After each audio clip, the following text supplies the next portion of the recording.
purely about my looks. And let me tell you, this man went in. The wedding man went in.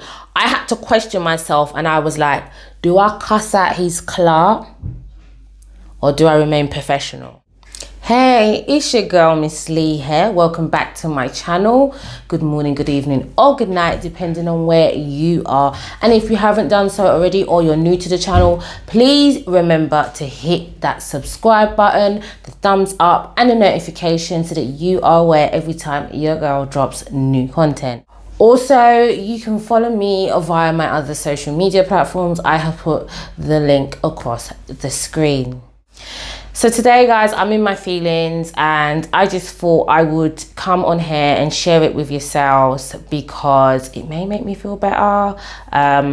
You guys may drop comments in the comment section that may inspire myself or others who may be experiencing something like what I'm going through and what I have been going through.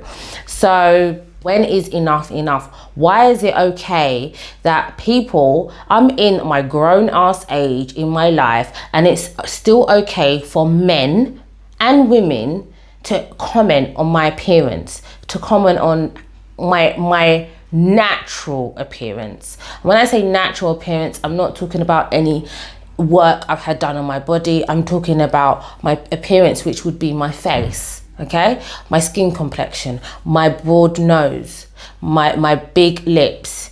That's what I'm talking about. Now, this is something that I've experienced for many years. Back in school, I was always teased, bullied by boys, white boys and black boys alike in my school, and I was always called the ugly duck or the ugly duckling. And I used to fight my way through it. You know, I have a mouth, yeah? So I wouldn't be in the corner, you know, I would curse back and fight my way through it. I fought because that was my guard went up. However, it wasn't just that. I was called ugly near enough on a daily basis. I was also called rubber lips in school. I went to a predominantly white school, so most of the people there were white. But believe it or not, the attacks came mainly from the black kids. Yeah, and I thought for many years that I had rubber lips. Rubber lips over here in the UK is big inflamed lips, you know, like what a lot of white women are getting done to their lips via Botox and fillers and everything else. Yeah, so I was called rubber lips and ugly on a daily basis. And you know what, a lot of people don't realize what happens in your adolescent years. You carry that into your adulthood, and you have to identify with that and try and shed that. However, for me, I found it very challenging because in my adulthood, it didn't get better. Hence, I believe the reasons why I dated or had a form of relationship with both my children's fathers, because I settled because I didn't feel I was nice enough or attractive enough to have better or to do better. Now, I get it, kids can be kids, okay? But in adulthood, when does that ish stop? Like, enough is enough. So I'm grown. During my adulthood, in my relationships, I've been told I've dated nicer gal than you. I've dated prettier gal than you. And I accepted that. It probably triggered certain traumas, but I was so used to it, I didn't understand that that's what it was triggering. So I dealt with that in my relationships. I have been verbally attacked constantly by friends of my ex-partners, as well as family members. Yeah. I've been told, for example, my son's dad, I remember his friend came to the house and he was like, hey, and I was like, hey, how are you? And he said, yeah, I'm all right. And he said, how are you? And I said, I'm fine, thanks. And he said, no, you're not. You're not fine. You're average. And this was in front of my son's father, and you would think he would automatically go and defend me. He didn't. He laughed. Now, many a truth said in jest. Now, I'm not saying what he's saying was truthful, but people will say how they feel through a joke. So that hurt me. And that was years ago. And I still remember that to this day. It hurt me. Don't get me wrong. I don't walk around with all this baggage on like my back and, you know, it's giving me a chip on my shoulder. But I do remember certain things, especially things that caused an upset. But I have to mask it and laugh it off and play with you like, yeah, I'm not nice.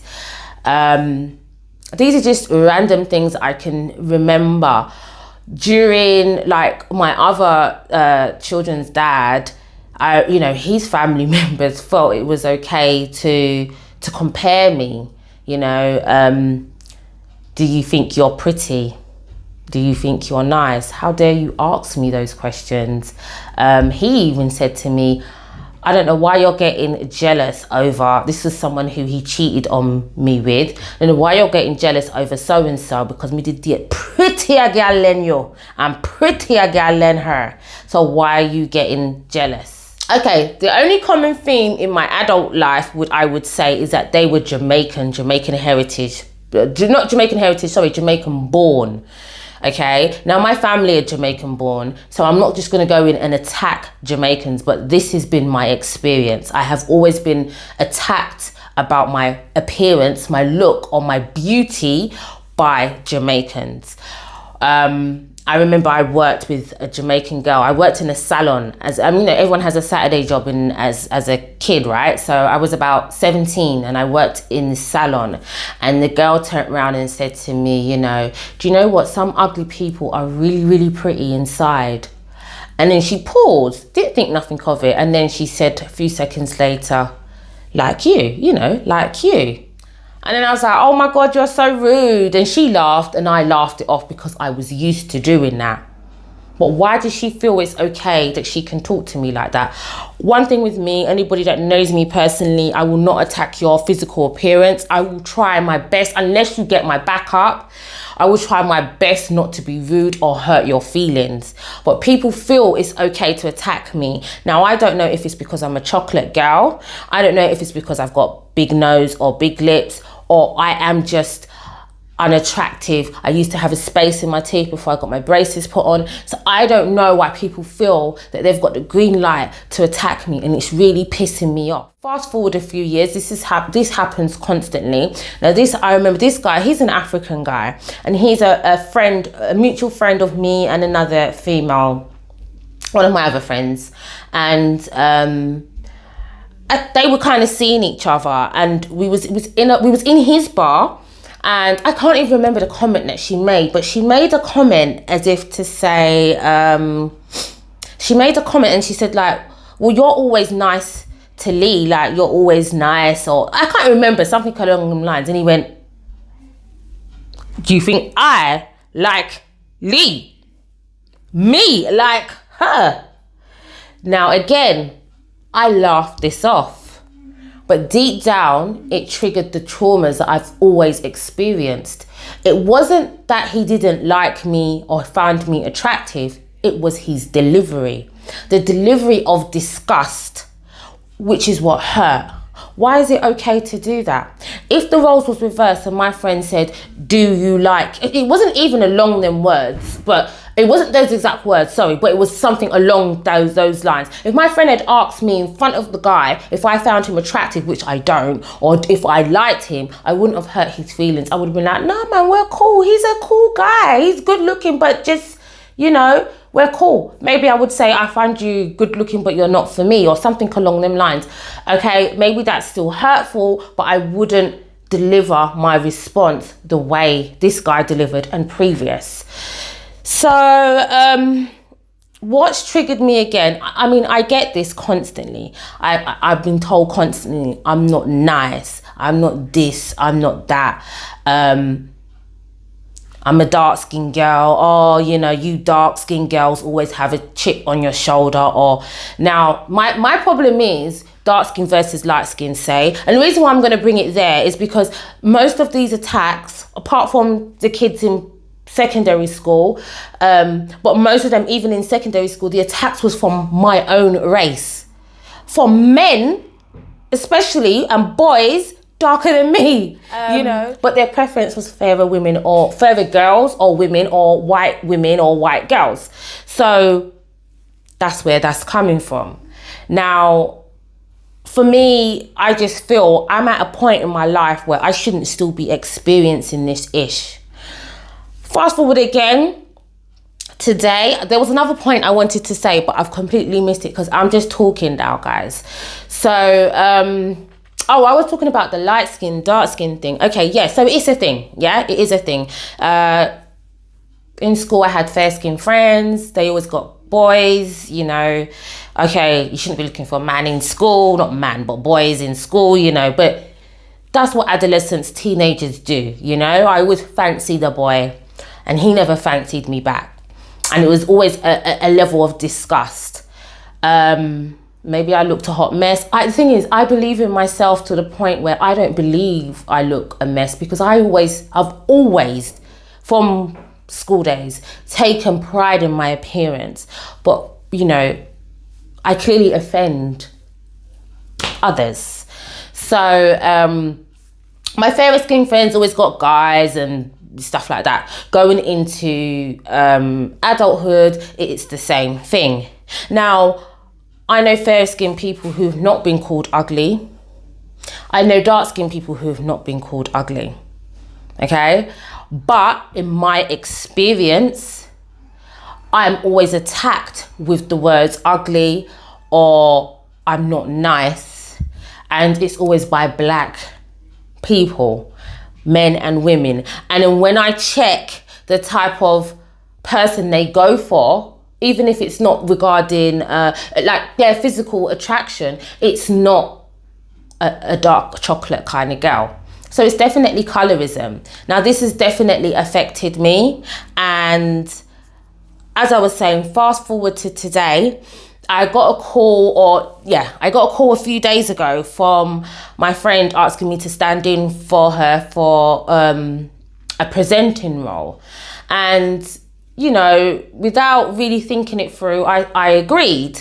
Now, what I should have thought, my friend is a fair-skinned, beautiful lady. She's fair-skinned. I should have thought straight away not to put myself in that situation, because that is a thing. It is a thing. She put me in contact with the producer for the show, and, you know, he was like, I like how you talk and whatever. He asked for some pictures. He got pictures from my social media, and he saw a picture on my WhatsApp, and he was like, you know, I'm loving your energy and I think you're really pretty. Now, for me, I hate, and this is because of the past, what I've gone through, past traumas, I hate being called pretty. I hate a man acknowledging any form of, giving me any form of compliment, shall I say, because I feel so uncomfortable because I'm not used to it. And that's not me looking for a pity party. That is literally a sight God. Me not like it. I will change the subject.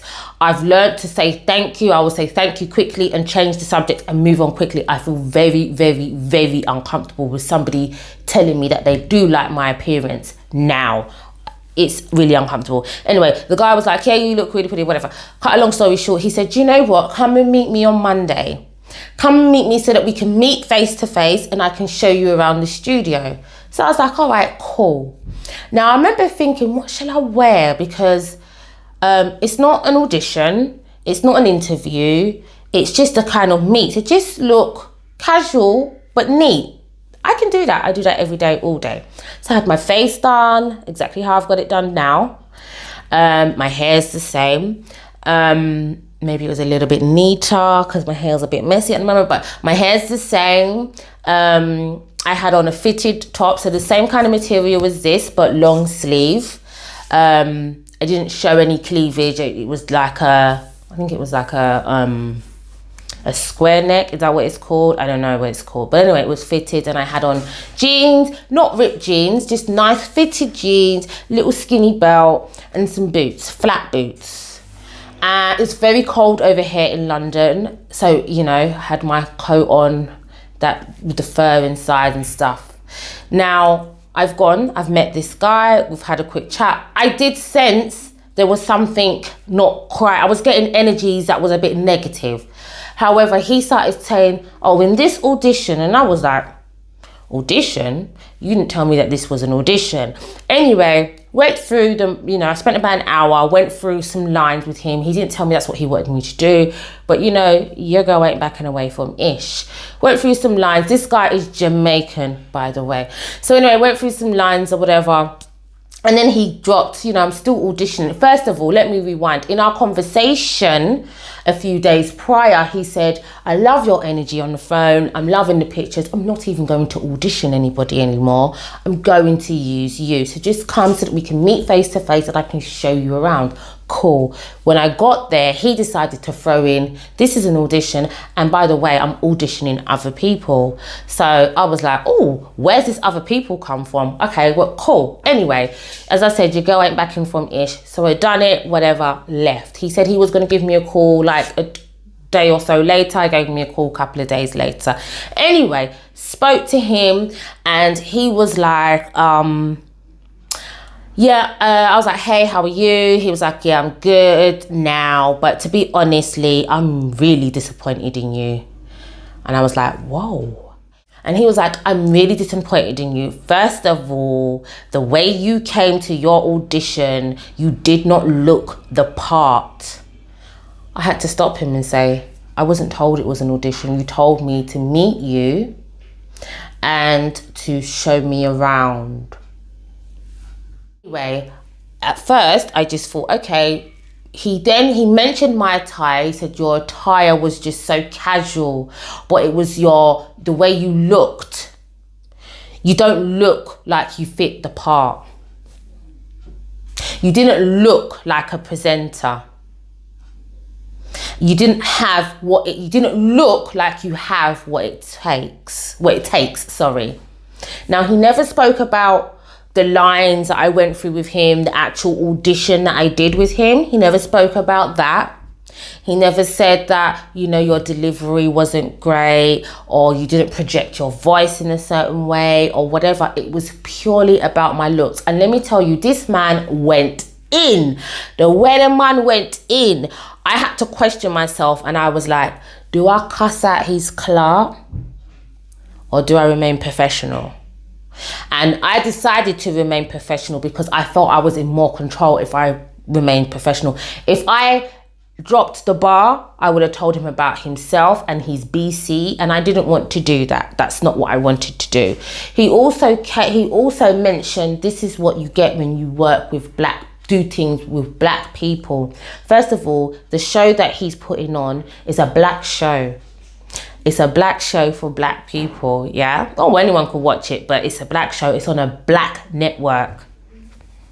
The person who he's hired is black. The person who he wanted, my friend, is black, although she's very fair-skinned. So because he kept going on about my appearance, he said more, and I actually said to him, I'm taking offense to what you're saying. Simple things. I said to him, let me tell you something. I never turn up stink. I never turned up looking like a tramp. My clothes was not dirty, yeah? And as far as I'm concerned, the only thing that I didn't do was dress up like I was going to an interview. Because you said it was to come and look around and just to meet face to face. Now, one of his responses to me was, well, you always put your best foot forward. I will give him, maybe I should have dressed up a little bit more. I will give him that, yeah? But don't attack my appearance. Don't insult me. And it was the insult. And I just think I'm at the age now where I should not have to experience a man or a woman telling me I look good for them in their eyes. I'm tired of it. Anyway, I felt I dealt with the situation well enough. I held my own. I backed myself. It is what it is. To that guy, God bless, all the best. I saw it go because I am who I am. I cannot change who I am. I would not have anything done to my face physically to change who I am to please no man. Yeah, I used to lighten my skin and I used to think that looked nice, but I'm a chocolate girl and that looks just as nice, yeah? So I'm not going to change myself. It's challenging being a woman in this world, but it's even more challenging being a dark-skinned black woman. Let me know what you think of this video. If you got any tips, share them. Guys, please do not forget to subscribe to my channel. Please subscribe to my channel. Hit the thumbs up and the notification. And until next time, you will see me soon. Hopefully in a better mood. Anyway, take care, guys. Bye.